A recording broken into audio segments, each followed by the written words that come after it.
এদিকের আলো যেন ওদিকে না দিই। এখন আমি এদিকে তাকাবো আর এদিকে আলো ফেলবো, এদিকে তাকাবো আর এদিকে আলো। ক্লিয়ার? তাহলে আঙুলটা কিভাবে হাতে কিভাবে রাখলাম, এভাবে রাখলাম, অবস্ট্রাক্ট করলাম। এখন আমি যেদিকে তাকাবো তার অপোজিট সাইডে আলো ফেলবো, এদিকে তাকালে এর হচ্ছে আলো। স্যার এটা কি স্যার আমার হাত দিব না স্যার পেশেন্টের হাত দিব? এটা আমার হাত দিলেই বের, আমার হাত এইভাবে। এরপরে ফাইনাল হলো এক অংশ দেখার জন্য কাজে বলবে আপনি দূরে দেখেন, দূরে দেখেন, দূরে দেখেন। এখন এটার সামনে দেখেন, এই যে চোখটা দেখো যে ডাইরেক্ট হয়ে আবার এই যে কনভার্স করলো, এটাই আমরা দেখি, এই রেসপন্সটা আছে। তুমি দূরে দেখতে বলো, দূরে দেখতে, তারপরে আমার আঙুলের সামনে দেখতে অথবা হাতে কিছু থাকবে, টর্চের মাথায়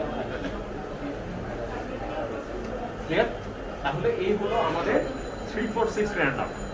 এই 3-4-6 এর মধ্যে থার্ড নার্ভ পলসি সম্বন্ধে পরীক্ষা জিজ্ঞেস করে, 6 ক্রেনিয়াল নার্ভ পলসি সম্বন্ধে পরীক্ষা জিজ্ঞেস করে। 3-4-6 এর মধ্যে কোনটা কাকে সাপ্লাই দেয়? একটা সূত্র আছে না, SO4 LR6। হ্যাঁ, SO4 সুপিরিয়র অবলিক, এটাকে 4th ক্রেনিয়াল নার্ভ সাপ্লাই দেয়। LR6 ল্যাটারাল রেকটাসকে সাপ্লাই দেয় 6 ক্রেনিয়াল নার্ভ, আর অল আদার ক্রেনিয়াল নার্ভকে সাপ্লাই দেয় 3rd ক্রেনিয়াল নার্ভ। এই জন্য বলা হয় SO4 LR6। এখানে পলসি মধ্যে কি হতে পারে? যদি কারো থার্ড ক্রেনিয়াল পলসি হয়, কি পাওয়া যাবে? তার টোসিস হয়ে থাকবে, এবং টোসিসটা সাধারণত কমপ্লিট টোসিস পাওয়া যায়। পিপিল কেমন হয়ে থাকবে? পিপিল ডাইলেট হয়ে থাকবে। তাহলে থার্ড নার্ভ পলসির ফিচার কি পাবো? কমপ্লিট টোসিস, পিপিল ডাইলেট হয়ে আছে। আচ্ছা, কারো যদি এমন পাওয়া যায় পার্শিয়াল টোসিস আর পিপিলটা কনস্ট্রিক্ট হয়ে আছে, তখন এটা কি? যারা ভালো করে তাদের জিজ্ঞেস করবে, এটা হলো হর্নার সিনড্রোম। এটা হলো হর্নার সিনড্রোম। আমাদের ঘাড়ের এখানে সিম্প্যাথেটিক প্লেক্সাস থাকে, ওই প্লেক্সাসে যদি ইনজুরি হয় তখন কমনলি ব্রঙ্কিয়াল কার্সিনোমা থেকে হয়, বলে তখন এটা পাওয়া যায়। তাহলে পরীক্ষা জিজ্ঞেস করবে যেরকম পার্শিয়াল টোসিস। পার্শিয়াল টোসিস আরেকটা কমন কজ হলো এজ, সেনালিটি। বয়স হলে তো আমাদের এই লিডগুলো ল্যাক হয়ে যায়, তখন পড়ে থাকে। আচ্ছা, এছাড়া ল্যাটারাল রেকটাস পলসি, যেটা 6 ক্রেনিয়াল পলসি, এটাতে কি অসুবিধা হয়? আমি যখন ল্যাটারালি তাকে দেখতে বলবো, দেখবো যে ওই আই বোর্ডটা ওদিকে মুভ করছে না, এবং ওই সময় সে ডাবলুশন হবে। কমনেস কজ কি? কমনেস কজ হলো রেইজড ইন্টারক্রেনিয়াল প্রেশার। কোনো কারণে ব্রেইনের যদি প্রেশার বেড়ে যায়, তখন আমাদের এই 6 ক্রেনিয়াল পলসি হয়। কেন হয়? কারণ আমাদের ক্রেনিয়াল নার্ভ সবগুলোই অরিজিনেট করার পরে সাথে সাথে ফোরামেন দিয়ে বের হয়ে যায়, কিন্তু 6 নার্ভটা একমাত্র ভেতরে একটু টার্ন হয়ে তারপর বের হয়। যেহেতু ভেতরে থাকে, ভেতরের প্রেশার যদি কোনো কারণে বেড়ে যায়, তাহলে ওর উপরে প্রেশার ওর উপরে চাপ পড়লে ও পলসি ডেভেলপ করে। এই জন্য কারো যদি 6 ক্রেনিয়াল পলসি পাওয়া যায়, তাহলে কমনেস কজ হলো রেইজড ইন্টারক্রেনিয়াল প্রেশার, তার ভিতরে প্রেশার বেড়ে গেছে। এবং রেইজড ইন্টারক্রেনিয়াল প্রেশারের মধ্যে কমনেস কজ হলো যেমন ইন্টারক্রেনিয়াল স্পেস অকুমুলেশন, যেমন ব্রেইন টিউমার, ব্রেইন অ্যাবসেস, এগুলোতে হয়ে থাকে। তারপরে হেমোরেজিক স্ট্রোক হতে পারে। আচ্ছা, এই গেল 3-4-6। এখন তো 5th ক্রেনিয়াল। 5th ক্রেনিয়াল হলো ট্রাইজেমিনাল। খেয়াল রাখতে হবে ট্রাইজেমিনাল মোটরল সেন্সরি দুটো পার্টি আছে। এখানে আমরা তাকে কোশ্চেন করার আগে আমরা এখানে কয়েকটা জায়গায় দেখব কি কি। এই যে টেম্পোরাল ফোসাগুলো আছে, এই ফোসার মাসলগুলো ঠিক আছে। এমন যদি হয় একজনের দুদিকে এভাবে বসে আছে, গালও বসে আছে, তাহলে তার অ্যাজ ওভারঅল হেলথ খারাপ হয়ে যাবে। কিন্তু এমন যদি হয় যে শুধু একটা সাইডের টেম্পোরাল ফোসা এরকম ডিপ্রেসড হয়ে গেছে, বা এই যে মাসলটা ডিপ্রেস হয়ে গেছে, কিন্তু এদিকে আবার ঠিক আছে, তাহলে বুঝতে হবে এদিকে নার্ভ পলসি। আমরা কোন কোন জায়গায় দেখি? সেখানে টেম্পোরালি সেই মাসলটা দেখি, এই জায়গাটা দেখি। এরপরে এটা ফিল করার জন্য আমরা পেশেন্টকে এভাবে বলি, আপনি একটু দাঁতে দাঁত ক্লেঞ্চ করেন, দেখবো দাঁতে দাঁত চাপ দিলে এই মাসলটা টট হয়ে যাবে।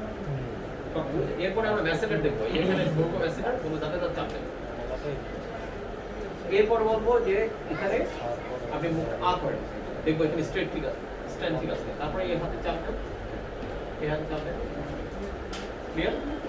এটা হলো মিডিয়াল এন্ড ল্যাটারাল টেলিগয়েড। আমরা দেখি তাহলে টেম্পোরালিস দেখলাম, ম্যাসেটার দেখলাম, মিডিয়াল ল্যাটারাল টেলিগয়েড দেখলাম, এগুলো মোটর পার্ট দেখলাম। এরপরে আমাদের একটা মোটর পার্ট আছে, আমরা বলি যে আপনারা অল্প করে একটু মুখটা খুলবেন। এই যে অল্প খুলেছে, এখানে আমি আঙ্গুল রাখবো, রেখে আমরা এইভাবে আঙ্গুলের উপরে আমার হ্যামারটি পাকাস করব। নরমালি এই জ জার্কটা ভালো দেখা যায় না, কিন্তু যদি আপার মন্ডলের লেশন থাকে তাহলে জার্ক এক্সারেট হবে, তখন দেখা যাবে বাড়ি দিলে মুখটা সাথে সাথে বন্ধ হয়ে গেল, র্যাপিড বন্ধ হয়ে গেল। তাহলে আমরা এখানে জ জার্ক দেব। এরপরে আমরা 3টা ডিভিশনে তার soft touch and crude touch দেখতে হবে। সফট টাচ দেখার জন্য কি কটন ইউজ করি আমরা, এবং কটনটাকে অলওয়েজ এই যে এরকম করে নেবেন, রোল করে এই যে চিকন করে নেবেন।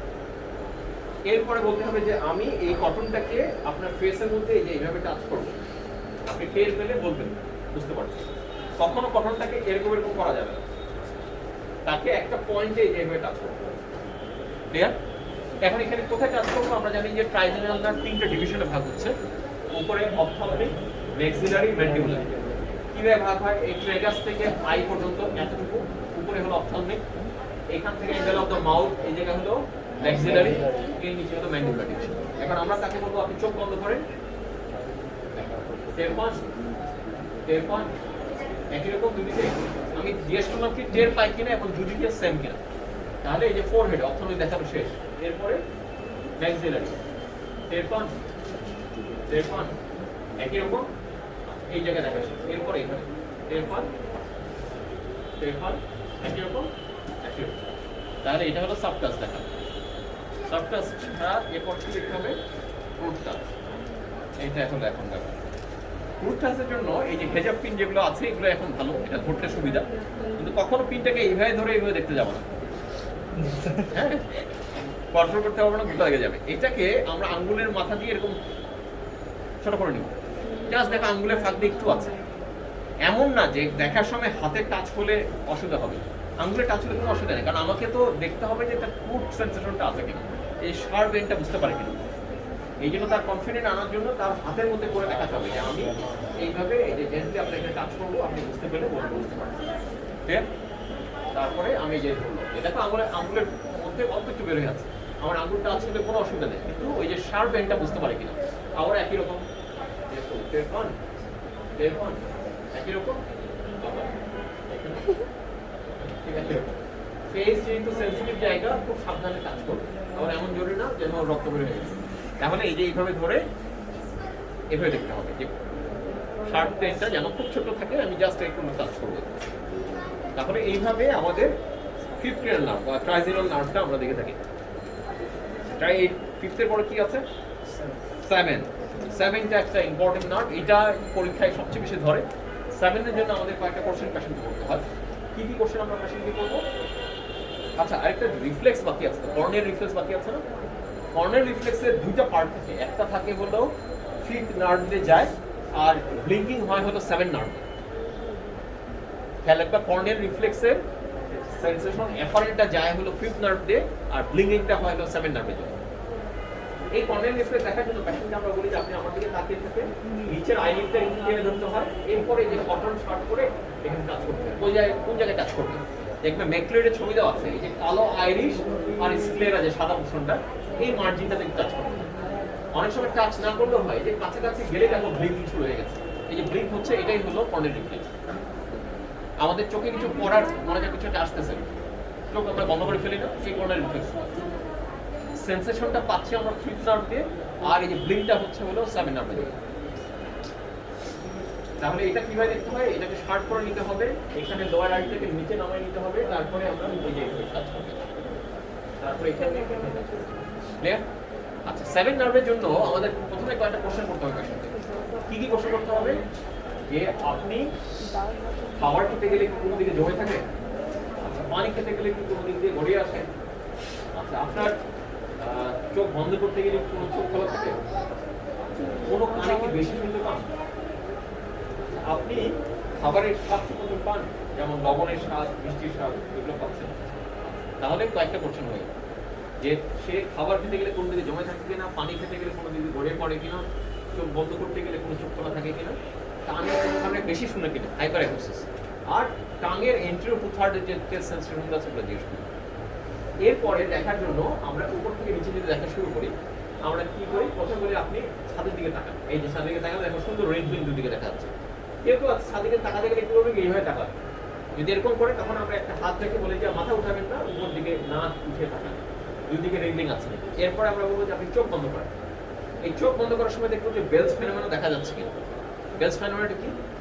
যেদিকে বেলস পলসি থাকে বা লোয়ার মোটর ফেশিয়াল পলসি থাকে, চোখ বন্ধ করতে গেলে ওই আইবলটা সে বন্ধ করতে পারবে না, এবং আইবলটা দেখা যাবে কি আউটওয়ার্ডস এন্ড ল্যাটারালি রোল করে গেল, আপওয়ার্ডস এন্ড আউটওয়ার্ডস এভাবে রোল করে গেল। এটা একটা নর্মাল ফেনোমেনা। আমরা যখন চোখ বন্ধ করি আমাদের দুইটা আইবল এভাবে সরে যায়, কিন্তু দেখা যায় না। কেন দেখা যায় না? আমাদের আইলিড এসে ঢেকে ফেলে। বেলস পলসিতে যেহেতু আইলিডটা নামতে পারে না, ওই জন্য আমরা এই ফেনোমেনাটাকে দেখতে পাই। তাহলে এটা lower motor type of facial পলসি পাওয়া যায় বেলস ফেনোমেনা। আচ্ছা, কারো যদি বেলস ফেনোমেনন না পাওয়া যায় তাহলে কি করতে হবে? তাহলে বলতে হবে আপনি শক্ত করে চোখ বন্ধ করেন, আমি চোখ খোলার চেষ্টা করবো।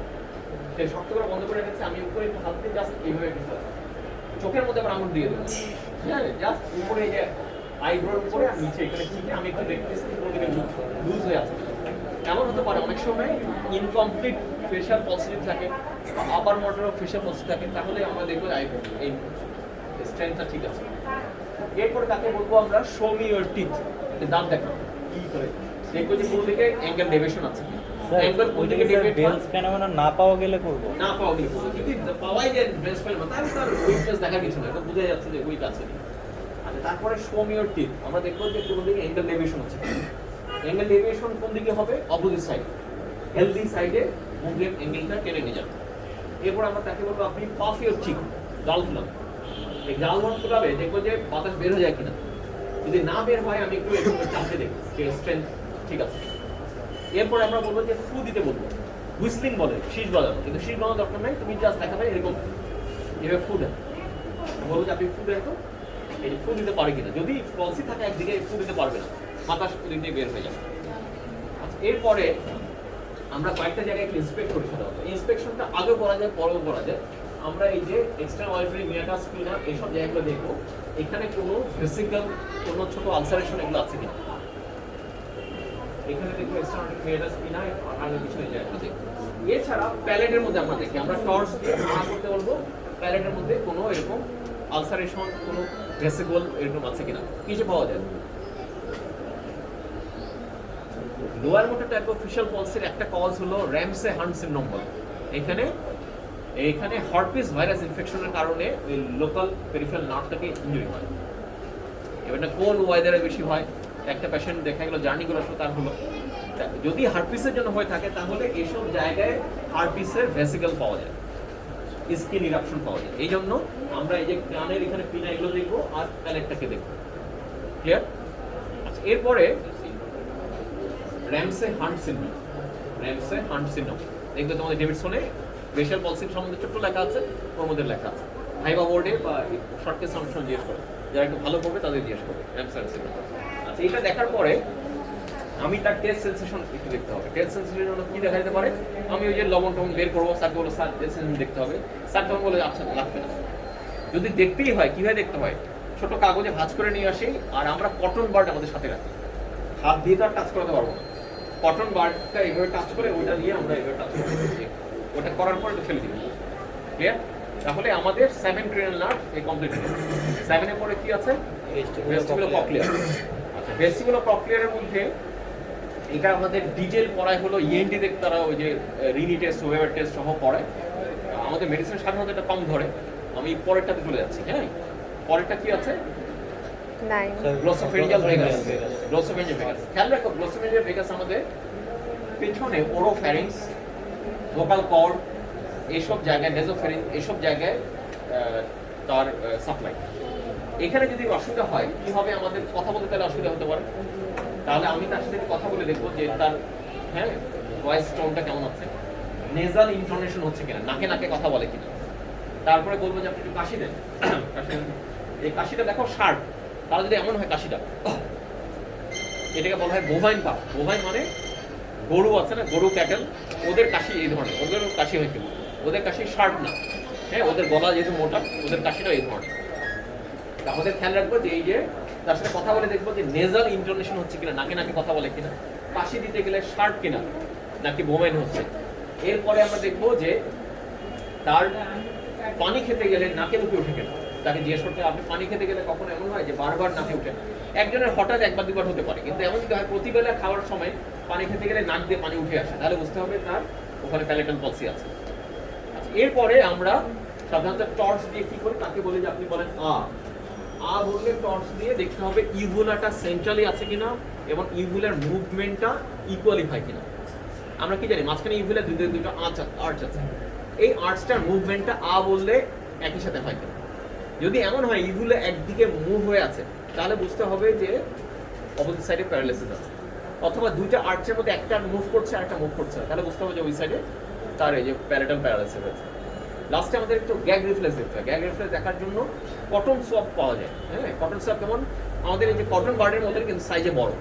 এখন খুব কমনলি পাওয়া যায় ওষুধের দোকানগুলোতে, যেহেতু এই যে কোভিডের জন্য প্রচুর থ্রোট সব নেওয়া হয়। ওই কটন সব যদি না থাকে আমরা কি করবো, আমাদের নর্মাল যে কটন স্টিকগুলো আছে একদিকে কটনটা আমরা ফেলে দিব। ফেলে দিলে এটা কিন্তু দেখবে যে ওখানে স্টিকটার ভেতরে হলো, মানে একটা কাঠির সাথে একটা লাগিয়ে নিবে। হ্যাঁ, এই যে বিছানা ঝাড়া যে কাঠির ঝাড়িগুলো আছে একটা কাঠি লাগিয়ে নিলে যে বড় হয়ে যাবে। তাও যদি না থাকে আমরা কি করি, একটা পেজ নিতে বলি, যে কোনো একটা পেজ নিয়ে পেজটাকে একদিক থেকে আমি মুড়ে মুড়ে এরকম লম্বা করতে বলি। লম্বা করে স্টিকের মতন হলো, ওইটাকে পেস্ট করে ফেলে দিতে হয়। এই কয়েকটা আমি টেকনিক। তাহলে কি বলবো, আমি তাকে বলবো আপনি বলেন তো, যখন বলবে হয়ে আছে পুরোটা এক্সপোজ ছিল, অথবা ডান বিপরীতে নামিয়ে আমি বড় ফেন্সের জায়গায় টাচ করবো। টাচ করলে যদি বমির গ্যাপ রিফ্লেক্স হয় তাহলে বুঝবো যে ঠিক আছে রিফ্লেক্স। যদি পলসি থাকে তাহলে এই গ্যাপ রিফ্লেক্সটা হবে না। ঠিক আছে? আচ্ছা, এরপরে বাকি কোনটা আছে? 11-12 বাকি আছে। 11 কোনটা? Spinal accessories. এক্সেসরিজ কোথায় সাপ্লাই দেন? এক্সেসরিজ জন্য আমাদের এই জায়গাগুলো দেখতে হবে। তার আমরা শার্টের বোতাম খুলে এই জায়গাগুলো দেখবো, যেটা এই যে স্ট্যান্ডার্ড মাস্ট হয়, এই যে আপনি জানি মাসেলগুলো ঠিক আছে কিনা, কোথাও কোনো ওয়েস্টিং দেখা যাচ্ছে কিনা। এরপরে আমরা কয়েকটা করবো, আমরা বলবো যে আপনি এদিকে সালাম ফিরাবেন, আমার হাতের মধ্যে চাপ দিয়ে দেখো আমাদের স্ট্যান্ডার্ড মাস্টার কিন্তু অপোজিট সাইডে অ্যাকশন। এইটার দিকে কাজ করে হলো এটা নট হয়, এদিকে কাজ করলে এটা ডেভেলপ হবে। আমরা কি দেখবো বলে, আপনি আমরা যে সালাম ফিরাই, আমাদের মুসলিমরা সালাম ফিরার সময় হাতের মধ্যে প্রেশার দিবে, হাতের মধ্যে প্রেশার দেন, এই দেখা যাচ্ছে টর্চে আছে, আমি হাত দেখে ফিল করে দেখবো মাসেলটা। এই যে দেখো এটা ক্ল্যাভিকুলার হেড, এটা স্টার্নাল হেড, দুইটা আলাদা করা যাচ্ছে। এই হাতে চাপ দেন, এই দেখবো যে দুইটাই স্ট্রেংথ ঠিক আছে কিনা, দুই দিকে একই রকম হবে। লাস্টের চাপিয়ের জন্য বলা হয় যে আপনি শর্ট ইউর শোল্ডার তুলে আমি একটু দেখবো যে স্ট্রেংথ ঠিক আছে কিনা, দুইটা মাসেল দুইটা ইকুয়ালি দেখা যায় কিনা, দুইটা কার্ড ইকুয়াল আছে কিনা। লাস্টে হলো হাইপোগ্লোসার। হাইপোগ্লোসার আমরা জানি টাঙিয়ে সাপ্লাই দেয়। হাইপোগ্লোসারের জন্য প্রথমে আমরা তার টাংটা মুখের ভেতরেই থাকবে। আপনি বলবো যে আপনি করেন, করবে, তখন আমি টর্চ দিয়ে দেখবো যে টাংটা কোনো অ্যাট্রোফাইড হয়ে আছে কিনা, ছোট হয়ে আছে কিনা, অথবা ফ্ল্যাসিড হয়ে আছে কিনা, অথবা কোনো ফ্যাসিকুলেশন দেখা যাচ্ছে কিনা টাঙের উপর, অথবা কোনো দিকে ডেভিয়েট হয়ে আছে। এই কয়েকটা জিনিস দেখবো। এটা কিন্তু দেখবো টাংটা ভিতরে থাকা অবস্থাতে। কি দেখলাম, টাং অ্যাট্রোফাইড অর নট, টাংটা ফ্ল্যাসিড হয়ে আছে কিনা, কোথাও ফ্যাসিকুলেশন দেখা যাচ্ছে কিনা, এবং কোনো দিকে ডেভিয়েট হয়ে আছে কিনা। এরপরে আমরা তাকে বলবো যে আপনি টাং থেকে সামনে বের করেন, রোল ব্যাক করেন, এগুলো করতে পারে কিনা, রোল ব্যাক করতে পারে কিনা। এরপরে গালের মধ্যে টাং দিয়ে এরকম চাপ দিবে, আমি স্ট্রেন্থ দেখবো, এদিকে চাপ দিবে, আমি যে স্ট্রেন্থ দেখবো। এই হলো হাইপোগ্লোসার। তাহলে এই নার্ভ ট্রেনার এক্সামিনেশন গুলো তোমাদেরকে দেখবে যে ম্যাক্রোতে সুন্দর ছবি করে দেওয়া আছে, ওইভাবে একটু দেখতে হবে। অথবা ওই যে আব্দুল হাসানের শর্ট কেস বই আছে, ওখানেও দেওয়া আছে, যেখান থেকে দেখে ইজি হয়। তবে আমাদের সাথে একটু মিলিয়ে নেবে যে আমরা কীভাবে দেখাচ্ছি। এবং এই রিলেভেন্ট কিছু কোশ্চেন আছে, ওগুলো আজকে ডিসকাস করলাম না, সময় হয়ে গেছে আমাদের। ওই রিলেভেন্ট কোশ্চেনগুলো আবার ওই তোমাদের ক্লিনিক্যাল মেথড থেকে অথবা আব্দুল হাসানের বই থেকে একটু দেখে নেবে। ঠিক আছে, এই থাকুক তাহলে আজকে।